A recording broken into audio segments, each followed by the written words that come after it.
వైకుంఠ ఏకాదశి లేదా ముక్కోటి ఏకాదశి ఎందుకు జరుపుకుంటారో మీకు తెలుసా? సత్యయుగంలో మురా అనే రాక్షసుడు ఉండేవాడు. బ్రహ్మదేవుని ద్వారా వరం పొంది అనేక శక్తులు పొందుతాడు. ప్రజలను, విష్ణు భక్తులను, దేవతలను హింసించడం మొదలు పెడతాడు. అతడి బాధలు తట్టుకోలేక దేవతలు, ఋషులు కలిసి శ్రీ మహావిష్ణువును ప్రార్థిస్తారు.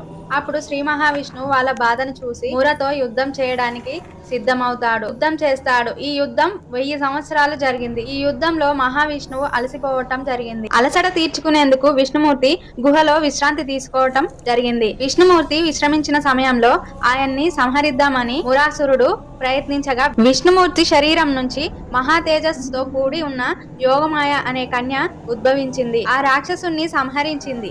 ఆ కన్య పక్షంలో 11వ రోజు ఉద్భవించింది కానుక ఆ కన్యకు ఏకాదశి అని నామకరణం చేశారు. నామకరణం చేసి మహావిష్ణువు వరమిచ్చెను. తనకు ఇష్టమైన తిథి ఏకాదశి అని. ఎవరైతే ఆ రోజు ఉపవాస దీక్ష చేస్తారో వారు